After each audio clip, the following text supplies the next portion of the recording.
sekarang sampai selama-lamanya Bapa. Kaulah Allah, Kaulah Tuhan kami.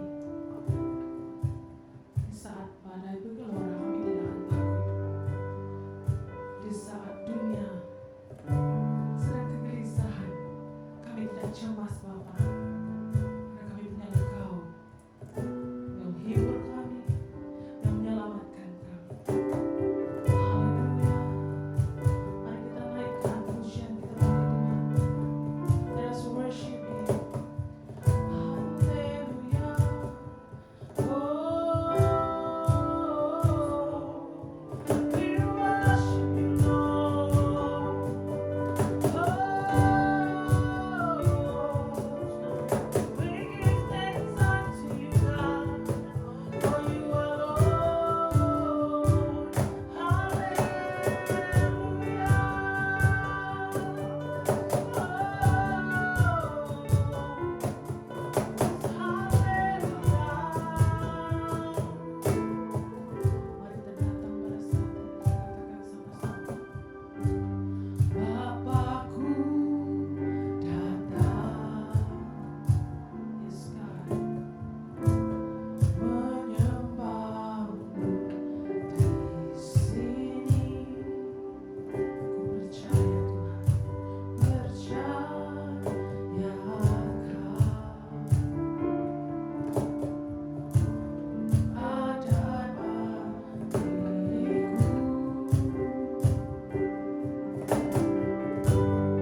Shalom, apa kabar semua? Pada hari ini, dan saya percaya keluarga besar BMLC kita sehat-sehat semua, oleh karena Tuhan senantiasa hadir bersama dengan pribadi kita. Apapun tugas sepanjang PKP ini di dalam rumah kita masing-masing, pasti kita melakukan tugas kita yang berfaedah, yang boleh memberi kekuatan bagi pikiran kita dan terus tinggal di rumah kita masing-masing. Dan pada hari ini, sebelum saya mengongsikan sedikit firman Tuhan supaya menjadi kekuatan, menjadi dorongan, menjadi pengertian bagi kita semua, supaya kita terus belajar dan jangan pernah berhenti belajar untuk hidup melayani Tuhan. Sebelum saya membawa kita belajar sedikit tentang firman Tuhan, dan saya ingin membawa kita dalam doa, dan saya pimpin kita di dalam doa. Terpujilah namamu Tuhan kami Yesus Kristus. Tuhan, terima kasih, di mana Tuhan begitu baik dan sangat baik memimpin kami, memberi kami keperluan secukupnya, memelihara hidup kami, sehingga setiap hari Tuhan, kami hidup bukan karena kekuatan kami. Kami dibentengi bukan karena hikmat kami, tetapi semuanya itu datang daripada Tuhan Yesus Kristus yang menjadi Tuhan bagi kami. Bapa di surga, sebentar kami akan belajar melalui sabda firman-Mu. Dan Tuhan, terima kasih karena tangan Tuhan telah memimpin keluarga besar BMLC sepanjang kami tinggal di rumah masa PKP ini Tuhan, yang bekerja dan yang bertugas. Tangan Tuhanlah yang senantiasa menuntun kami, memberi kemenangan bagi kami, menguatkan kami senantiasa dan bersandar sepenuhnya kepada Kristus. Terpujilah Tuhan, kami ingin belajar sabda firman-Mu. Roh Kudus, mari Engkau memberkati kami, memberi kami mengerti tentang kata-kata firman-Mu yang mendorong kami supaya kami semakin hari menggunakan waktu kami untuk Tuhan. Dan terima kasih Bapa, terpujilah Tuhan. Di dalam nama Yesus kami sudah berdoa. Amin. Jemaat Tuhan yang Tuhan kasihi, pada hari ini saya membawa kita untuk belajar daripada firman Tuhan yang saya ambil dalam Yohanes 9 ayat 1 sampai yang keempat. Yohanes 9 ayat 1 sampai yang keempat berkata demikian. Waktu Yesus sedang lewat, ia melihat seorang yang buta sejak lahirnya. Murid-muridnya bertanya kepadanya, "Rabi, siapakah yang berbuat dosa? Orang ini sendiri atau orang tuanya? sehingga ia dilahirkan buta?" Jawab Yesus, "Bukan dia dan bukan juga orang tuanya, tetapi karena pekerjaan-pekerjaan Allah harus dinyatakan di dalam dia. Kita harus mengerjakan pekerjaan Dia yang mengutus aku selama masih siang. Akan datang malam di mana tidak ada orang pun yang dapat bekerja." Jemaat yang Tuhan kasihi, pada hari ini kita belajar satu tema yang saya ambil daripada firman Tuhan di dalam Yohanes 9 ayat 1 sampai 4 yang berkata, mengikut Yesus berarti melayani Dia. Saya ulangi sekali lagi temanya.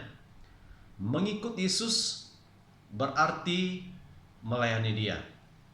Kalau kita melihat daripada teks ini, saya tidak menceritakan tentang orang buta yang telah disembuhkan oleh Yesus. Di sini saya ingin membawa kita untuk mengerti kata-kata firman Tuhan, kata-kata Yesus kepada muridnya di dalam ayat yang keempat yang mengatakan kita harus mengerjakan pekerjaan Dia yang mengutus aku selama masih siang. Akan datang malam di mana tidak ada seorang pun yang dapat bekerja. Kalau kita melihat daripada teks ini di mana Yesus mengatakan kepada murid-muridnya, dan waktu murid-muridnya bertanya kepada Yesus tentang orang yang buta itu, tetapi Yesus mengatakan, tetapi karena pekerjaan-pekerjaan Allah harus dinyatakan di dalam Dia. Di sini saya ingin mengongsikan kepada kita di dalam ayat 4 yang mengatakan kita harus mengerjakan pekerjaan Dia. Sebab itu saya membawa satu tema supaya kita mengerti, dan tujuan kita mengikuti Yesus berarti kita melayani Dia. Bekerjalah selagi masih siang, sebab akan datang waktu malam di mana tidak ada seorang pun yang dapat bekerja. Berapa banyak di antara orang Kristen yang tidak siap melayani karena berbagai alasan. Ada yang mengatakan, saya masih muda. Kalau saya sudah tua, baru saya punya waktu. Ada juga yang sibuk sehingga tidak punya waktu. Ada juga yang mengatakan, bukan tugas saya. Itu tugas pastor. Atau itu tugas pemimpin gereja. Dalam Yohanes 9 ini meminta setiap orang yang bergelar pengikut Kristus harus mengerjakan pekerjaan-pekerjaan Allah selama masih ada waktu, yang dikatakan selama masih siang. Dan kita belajar daripada kata-kata Yesus untuk murid-muridnya di dalam ayat 4 yang berkata, di mana tidak ada seorang pun yang dapat bekerja sewaktu hari sudah malam. Ada dua perkara yang perlu saya kongsikan untuk kita jemaat Tuhan yang Tuhan kasih melalui tema mengikuti Yesus berarti melayani Dia. Yang pertama, pelayanan adalah perintah Tuhan. Pelayanan adalah perintah Tuhan. Pelayanan adalah bentuk penghormatan bagi Bapa.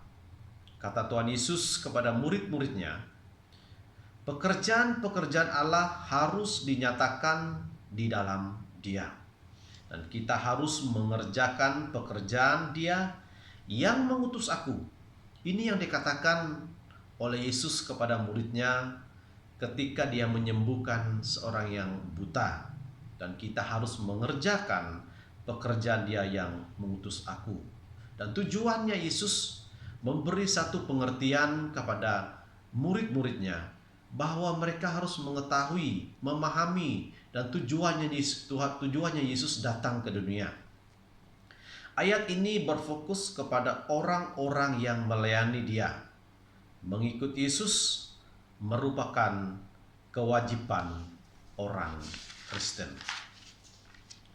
Di dalam Yohanes 12 ayat 26 berkata, "Barang siapa melayani aku, ia harus mengikut aku, dan di mana aku berada, di situ pun pelayananku akan berada. Barang siapa melayani aku, ia akan dihormati Bapa." Perjanjian Baru sering mengajar bahwa orang yang melayani dengan setia akan menerima pahala. Saya ulangi sekali lagi. Perjanjian Baru sering mengajar bahwa orang yang melayani dengan setia akan menerima pahala. Dalam ayat ini, bentuk pahala adalah hormat dari Allah Bapa. Di dalam Markus 8 ayat 34 berkata, "Lalu Yesus memanggil orang banyak dan murid-muridnya dan berkata kepada mereka, 'Setiap orang yang mau mengikut aku, ia harus menyangkal dirinya, memikul salibnya, dan mengikut aku.'" Nah, ini yang dikatakan oleh Yesus di dalam Markus 8 ayat 34 yang berkata, "Setiap orang yang mengaku mau mengikut aku, ia harus menyangkal dirinya, memikul salibnya, dan mengikut aku." Di sini pengertian daripada perkataan Yesus itu memikul salibnya, yaitu menaati semua ajarannya. Memikul salibnya, salib Kristus merupakan lambang penderitaan. Salib Kristus merupakan lambang penderitaan, lambang kematian, lambang kehinaan, lambang penolakan. Di dalam Matius 16 ayat 24 berkata, Yesus berkata kepada murid-muridnya, "Setiap orang yang mau mengikut aku, ia harus menyangkal dirinya, memikul salibnya, dan mengikut aku." Kalau kita melihat daripada sejarah salib Kristus, salib adalah lambang kehinaan, di mana orang-orang Kristen melihat tanda-tanda salib di gereja-gereja, dan itu adalah satu lambang penderitaan Kristus, di mana Tuhan kita tergantung untuk melakukan pelayanan Allah Bapa yang telah dipercayakannya kepada Kristus Yesus. Yang terdapat dalam Matius 16 ayat 24 berkata tadi, Yesus berkata kepada murid-muridnya, "Setiap orang yang mau mengikut aku, ia harus menyangkal dirinya, memikul salibnya, dan mengikut aku." Pribadi anak Tuhan yang mengaku mengikut Yesus, dan kita siap melayani Dia, melayani bersama dengan Dia. Itulah tujuan dan tanggung jawab kita menjadi pengikut Yesus. Memang benar, jalan yang akan dilaluinya tidak mudah. Begitu pula dengan pengikutnya, bahwa menjadi pengikutnya tidaklah mudah, karena harus siap mempersembahkan hidup seutuhnya bagi Dia. Jikalau kita melihat perjalanan kehidupan Tuhan Yesus, memang benar jalan yang akan dilaluinya tidak mudah, dan banyak penderitaan, banyak kesengsaraan. Dia dihina, Dia dicaci maki. Tetapi misi dan visi Tuhan adalah melayani Allah Bapa. Sebab itu, sebagai jemaat Tuhan yang bergelar orang Kristen, kita pengikut Yesus. Jikalau kita pengikut Yesus, berarti kita melayani Dia. Kita siap melayani bersama-sama dengan Tuhan. Sebab itulah tujuannya kita. Sebab itulah tujuannya Yesus memanggil ke-12 muridnya, supaya mereka memahami dan mengerti tujuan panggilan Yesus kepada mereka, supaya mereka mengerjakan pekerjaan Allah Bapa yang telah dipercayakan kepada Yesus, yang telah dipercayakan Yesus juga kepada murid-muridnya. Bahwa menjadi pengikutnya tidaklah mudah, karena harus siap mempersembahkan hidup seutuhnya bagi Dia. Kita menderita dalam perjuangan seumur hidup, Bapak, Ibu, dan jemaat Tuhan yang Tuhan kasih, melawan dosa dan menyalibkan semua keinginan yang berdosa. Kita menderita dalam perjuangan seumur hidup, melawan dosa dengan menyalibkan semua keinginan yang berdosa. Mengikut Yesus berarti melayani Dia.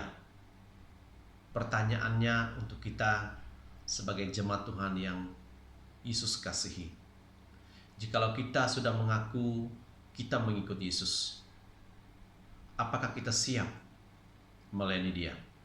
Apakah kita siap berjuang melaksanakan visi Tuhan yang telah dipercayakan Tuhan bagi setiap pribadi kita? Dan semua kita orang Kristen ini istimewa di mata Tuhan. Dan pertanyaan bagi kita, maukah Anda menjadi bagian dari rencana Tuhan bagi dunia ini? Maukah Anda menjadi bagian dari rencana Tuhan bagi dunia ini?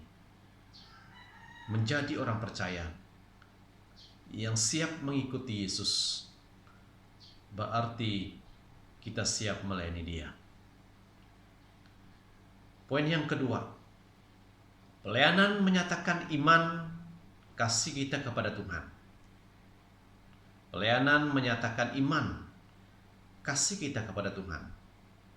Di dalam pelayanan kita, disitulah kita menyatakan iman kita, menyatakan kasih kita kepada Tuhan, di mana kita telah berjanji siap melakukan rencana Tuhan, siap bersama dengan Kristus.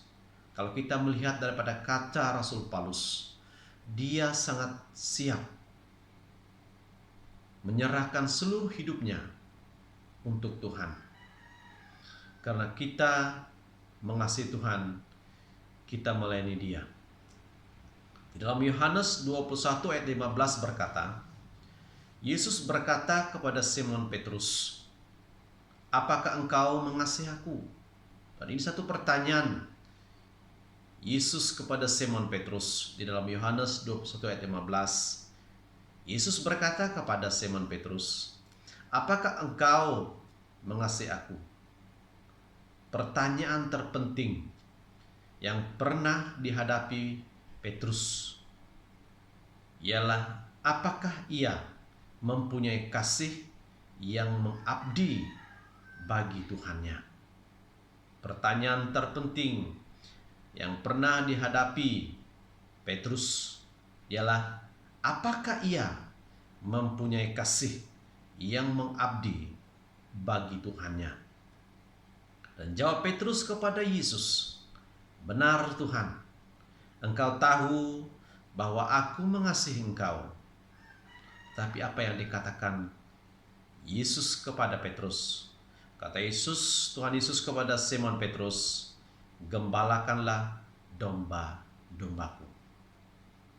Ini yang dikatakan Tuhan Yesus kepada Petrus, gembalakanlah domba-dombaku.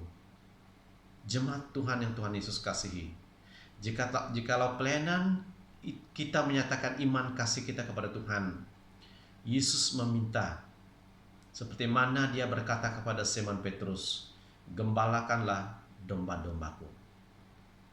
Domba-domba Yesus adalah orang yang terhilang, yang perlu dijangkau, yang perlu dicari, yang perlu disampaikan kabar baik ataupun kabar keselamatan dari firman Tuhan. Menjadi orang percaya, jika perkataan ini datang ke dalam hidup kita, seperti mana Yesus mengatakan kepada Simon Petrus, apakah engkau mengasihi aku? Jika kita pernah tersentuh dengan kata-kata firman Tuhan, di dalam firman Tuhan sepanjang kita membaca firman Tuhan, apakah engkau mengasihi aku? Dan kita simpan kata-kata itu di dalam hidup kita sebagai orang Kristen pada saat ini. Apakah kita mengasihi Yesus? Dan pasti Yesus akan mengatakan dalam firman-Nya, gembalakanlah domba-dombaku.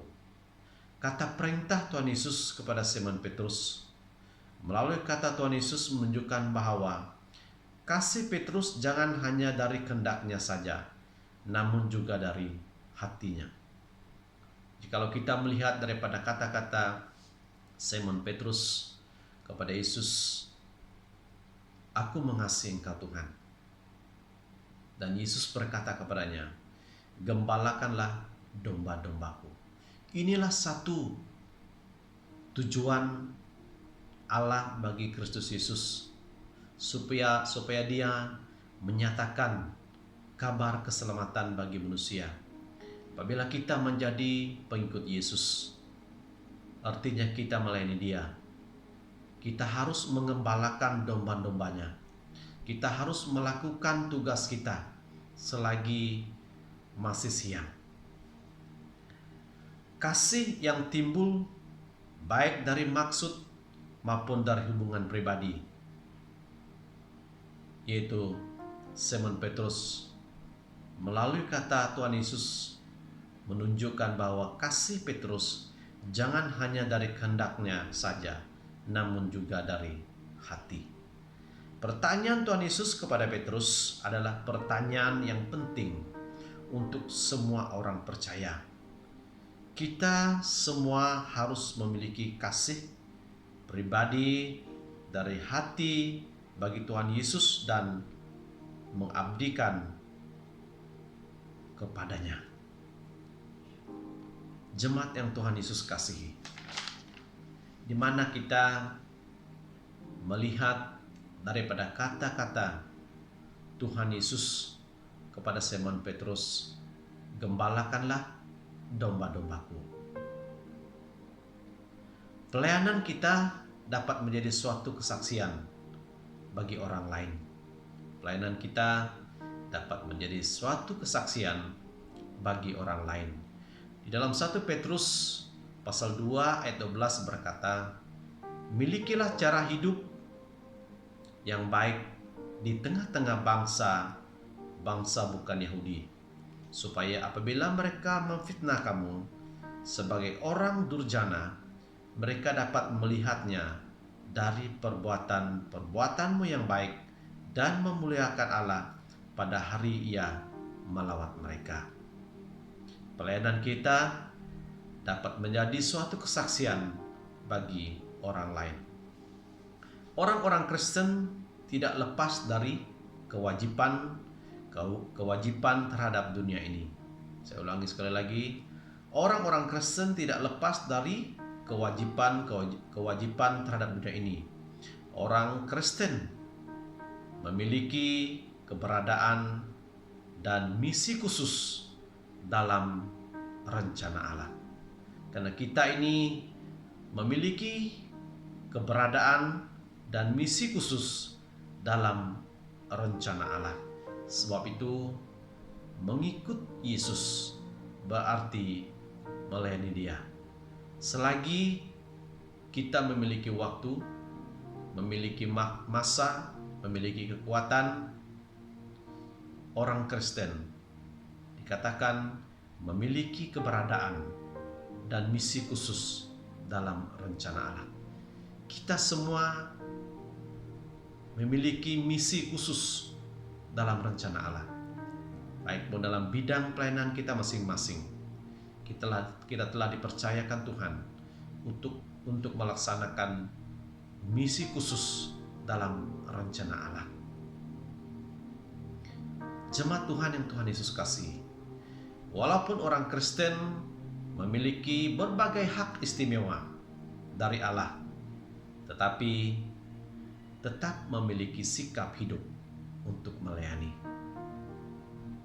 Itulah yang dikatakan di dalam firman Tuhan.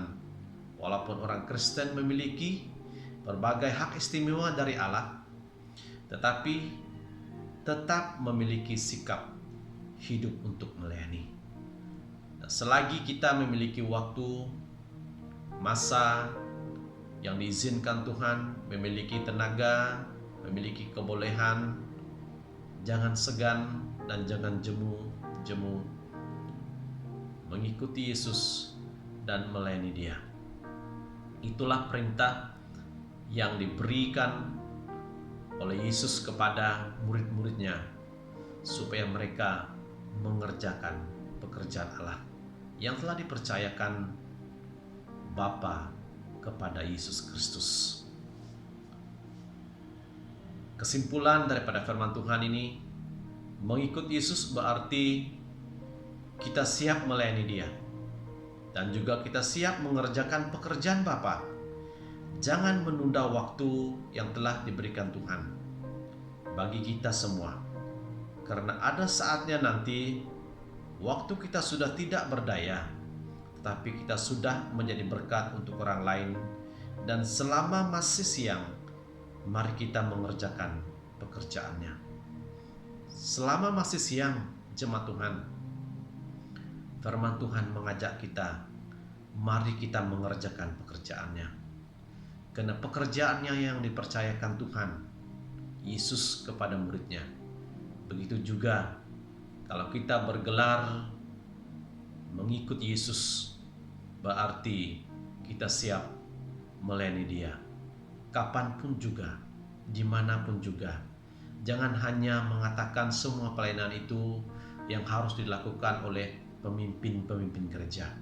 Semua peranan yang telah dipercayakan di dalam pelayanan Tuhan itu, kita saling berganding bahu, saling bekerja sama, saling mendokong antara satu sama lain. Yesus mau kita mengerjakan pekerjaan Allah Bapa yang telah dipercayakan Allah kepada pribadinya Yesus. Dan itu juga yang harus kita lakukan di dalam kehidupan kita. Dan kita telah belajar pada hari ini satu tema di dalam Yohanes 9, mengikut Yesus berarti melayani Dia. Mengikut Yesus berarti melayani Dia. Dan kita telah belajar dua perkara, yaitu pelayanan adalah perintah Tuhan, dan yang kedua, pelayanan menyatakan iman kasih kita kepada Tuhan. Jika kita mengasihi Tuhan, jika kita benar-benar mengatakan kita pengikut Yesus, bahwa kita mengetahui tujuan sebenarnya. Pengikut Yesus bukan hanya berpeluk dada, pengikut Yesus bukan hanya berdiam diri, tetapi pengikut Yesus artinya siap melayani Dia, melayani pekerjaannya di permukaan bumi ini. Apapun bidang pelayanan kita, Tuhan tidak pernah membedakan pelayanan kita, tetapi Tuhan mau setiap kita melakukan tanggung jawab kita masing-masing, menjadi keluarga besar, menjadi gereja Tuhan, menjadi mata Tuhan di dunia ini, menjadi saksi Tuhan di dunia ini.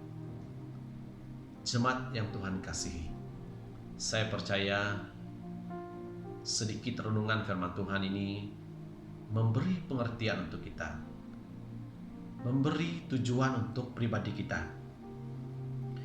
yaitu mengikut Yesus berarti melayani Dia. Karena waktu nanti, di mana saatnya kita tidak berdaya, tetapi kita sudah menjadi berkat bagi orang lain, dan kita sudah melaksanakan tugas kita, tanggung jawab kita kepada Tuhan. Itulah yang dikatakan mengikut Yesus berarti melayani Dia. Sedikit perkongsian firman Tuhan untuk kita. Saya percaya sepanjang PKP ini kita selalu belajar membaca firman Tuhan dan selalu mengambil waktu berdoa. Itulah pelayanan kita untuk Tuhan. Sekian, Tuhan memberkati.